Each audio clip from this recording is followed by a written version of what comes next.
Hey everybody, two Alpha Gals here. I'm Debbie Nichols.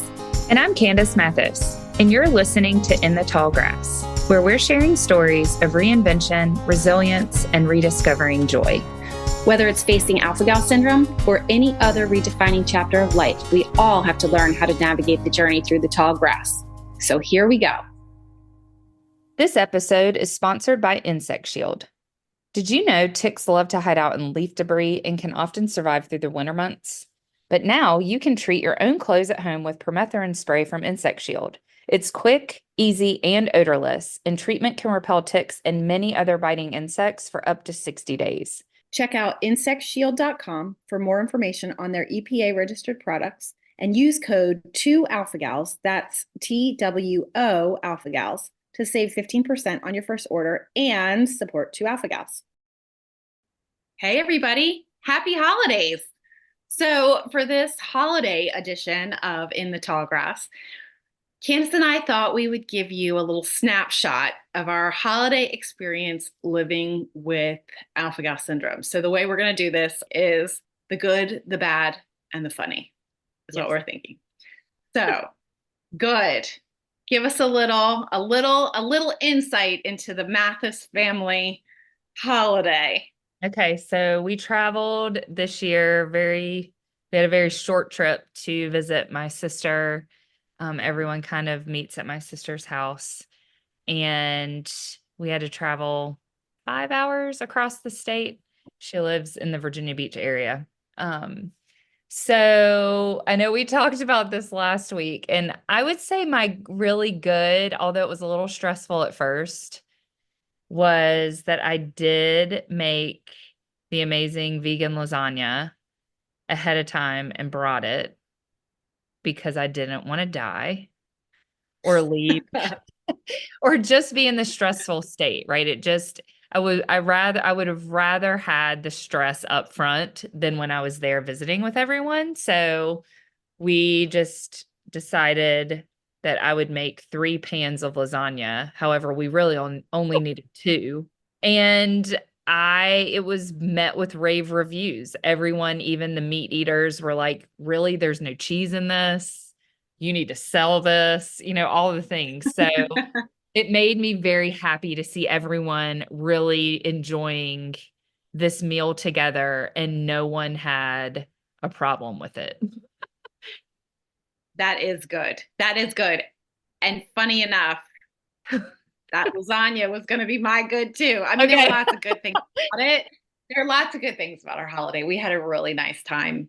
But as far as Alpha Gal goes, I hosted, right? Because we know that that's one of the easiest ways to sort of make sure that you stay safe or try to stay safe, as you'll find out in my bad. But I made the same vegan lasagna, but I made it alongside a vegetarian lasagna, which did have cheese and things in it. And everybody liked the vegan lasagna even better than the cheesy lasagna. Yeah. Are you okay cooking the cheese? Because I'm not okay cooking the cheese. I am. Okay. Yeah, and when I am okay. It doesn't seem to bother me. I can't cook meat, right? Beef or pork, but it doesn't seem to bother me. But I do have people pull it out of the oven for me. So when you first get that blast of food, in your face when you open the oven, I let other people absorb that for me. Oh, yeah, good call. Yeah, my sister's house is one of the ones that, I can be extremely honest with her and I don't have a problem telling her what I need. She had talked about doing a Los Posadas party. I may not be saying that right, but it's like a Mexican tradition with someone else there in her house. And she said something about making tacos and grilling steak. And I said, no, can you just maybe do that when we leave so that it's not stressful? And she was happy to do that. I hated to miss out on that celebration, but I knew for the short amount of time we were going to be there that I would rather just stay safe.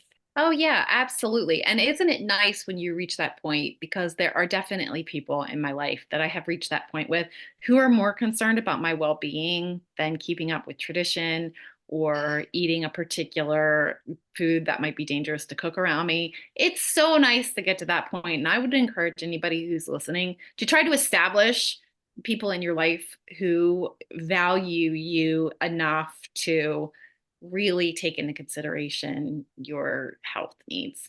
Yes, second that. I think it's so, so important because then you do start to develop these new traditions and these new routines, and really you can just spend your time enjoying being around the people that you love. So it's very, very important.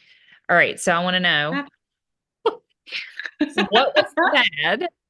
Okay, so everybody came back to the house this morning. So we celebrated a little bit late with my family because everybody comes out of town. So everybody does their sort of nuclear family celebration with the people that are local, whether that's in-laws or, other family. And then everybody, we always managed to get together at some point soon after the holidays. So everybody came back after we had our big celebration last night. And then this morning, everybody came back for breakfast. And I had made this vegan cinnamon bread that Candace and I both love. And I had also made a non-vegan variety that had eggs and milk and butter in it because Oh, I had made some to give to our neighbors. Yeah, you see where the story is going. So I'm like cutting it this morning. They look different. Like, funny enough, most people actually prefer the vegan variety over, which is so mind blowing to me. They're like, it just has more flavor, more cinnamon flavor. I'm like, it doesn't have more cinnamon in it. People love it. But as I'm cutting the non vegan variety, I just popped a little in my mouth, like totally without thinking about it. So I'm like waiting, 9:15 this morning. It's 2:15 now. No reaction. And did you I was take like, I'm meds? gonna wait.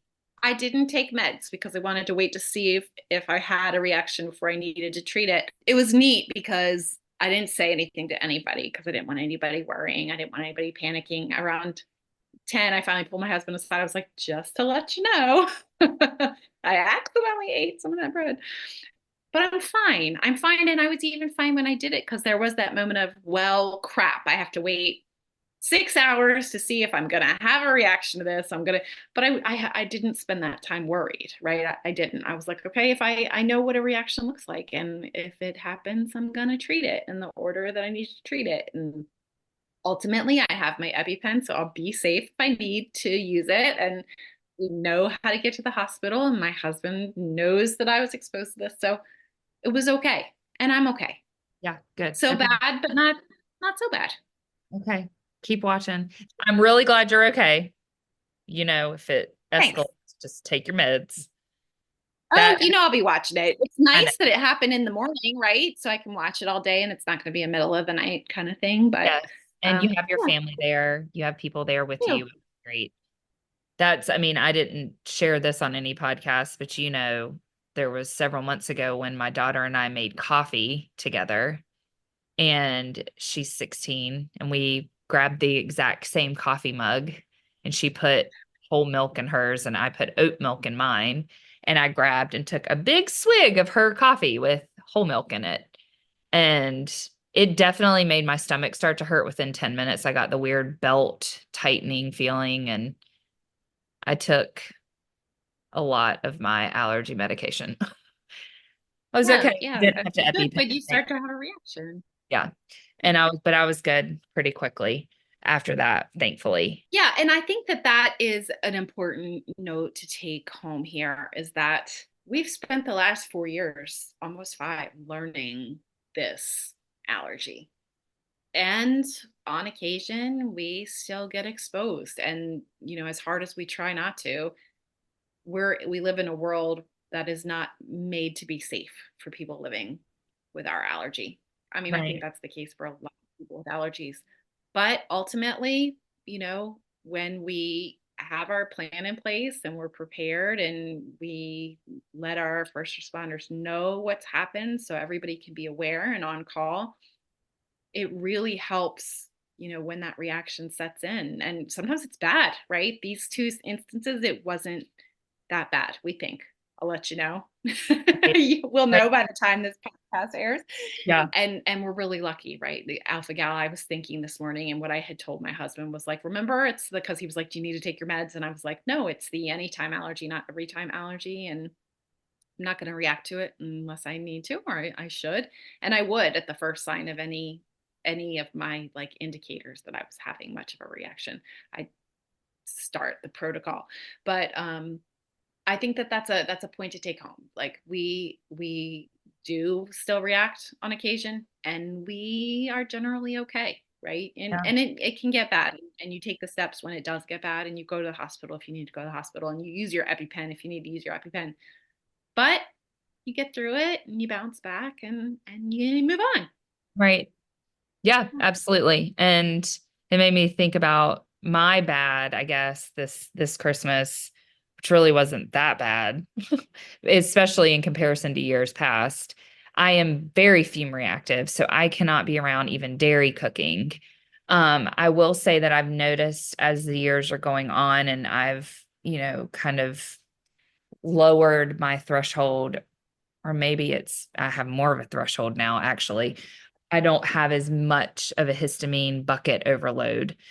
I would be really triggered by even going into a grocery store at year like one, and I was really, really acute. But now I'm not as much, thankfully. But my parents brought a ham to my sister's house.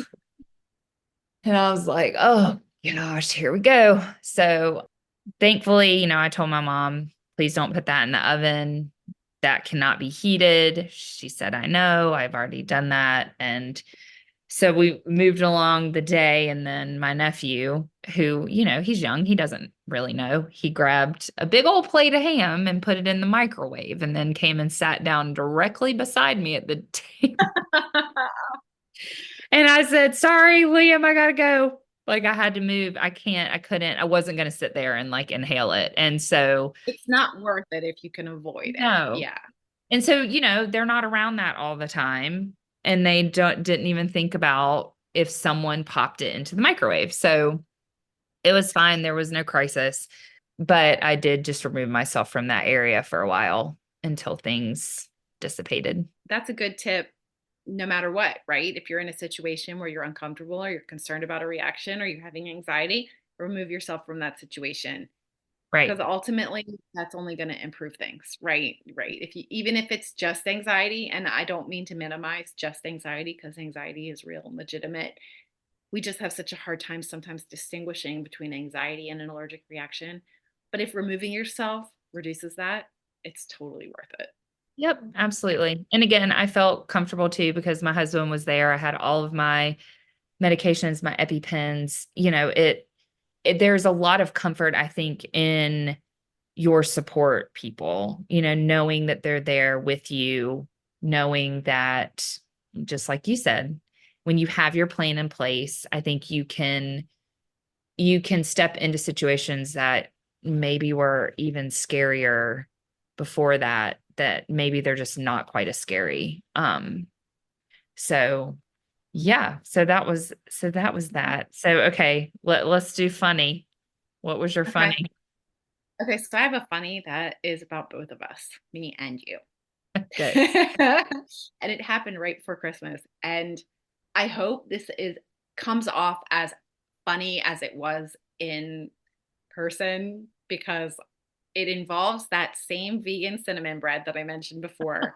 And I will never be able to make it again without laughing at the first time I made it. So I made it like last week, right before the holidays, I think. And Candace and I had had a phone call and it went really well. I had served her a piece prior and we're like, oh my gosh, this is so good. It's so wonderful to add things to the rotation and have something to serve people with coffee or dessert. So we're super excited. And then we had this great phone call. We're so excited. And she goes over and she's doing this little dance, going up to my cinnamon bread. She's doing this little dance, walking, dancing. She picks up a knife, and I was like, wait. Like, there's this episode of The Office where in the beginning, Jim is sending faxes to Dwight as future Dwight, like warning signs. And one of the faxes he sends is someone has poisoned the coffee, and you see Dwight get this fax that he thinks is from his future self, and he runs over and sees Stanley holding a cup of coffee, and he like smacks it out of his hand.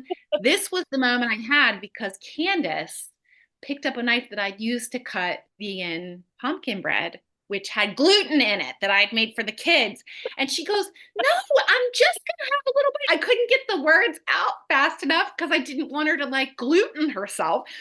And I was like, put the knife down, right? I think you had to come over there because I was like a toddler. I did. I'm like, no, yeah, I was in like slow motion coming there, like, whoa, like. I was like, what is the big deal? I'm just cutting this it was this tiny little piece of like, how the cinnamon will get crusty from the sugar. And it was like this great little tiny little piece that I was just going to eat. And I was like, I don't know why you're wigging out about the knife over there.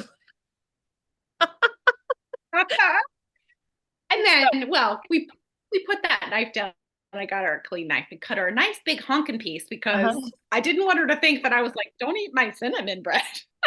Yes. And now we're always texting.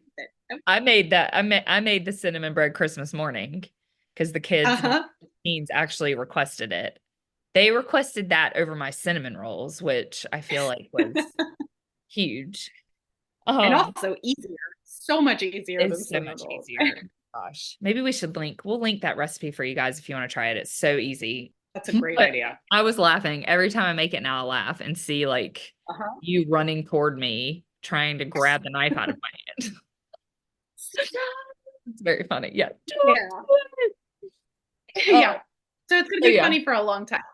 Yes. So moral of the story, I think, for us in our situations, put the bad things way out of our reach or label them. Or in my case, my husband is like, you are no longer allowed to drink out of these mugs. Like you have your mugs and your mugs alone.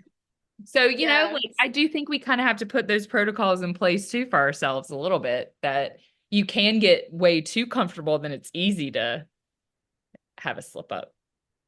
Yeah, that's right. And I think that kind of applies to every story that we told, right? It's easy to get comfortable once you think you know what you're doing. And then life throws a big fat monkey wrench in your face and you're like, or maybe in the form of vegan cinnamon bread. Yes. Yes. Okay, so I thought it'd be fun, since it's the holiday season, for us to revisit our favorite question.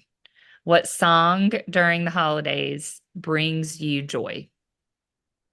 I've spent this whole holiday season listening to either the Peanuts Christmas station on Spotify or Merry Christmas Baby radio, which is like, it's got like Ray Charles and all that good stuff. And it just leaves you feeling good and holiday like.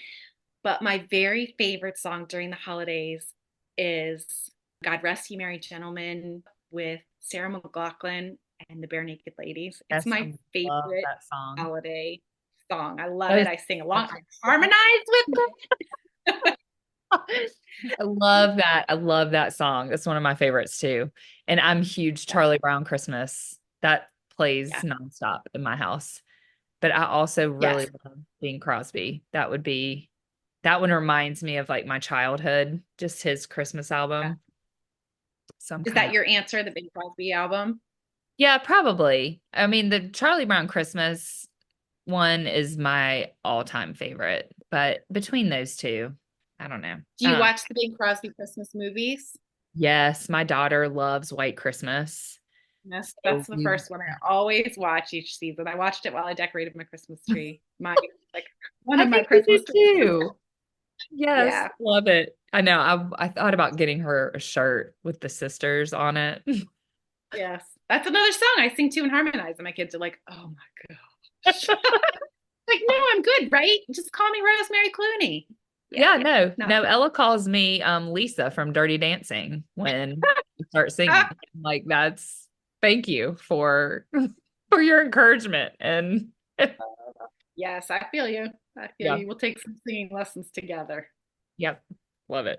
So, in a nutshell, that was our holidays. And we hope you guys have had a beautiful holiday season and have a very happy new year. And we will look forward to chatting with you in 2024.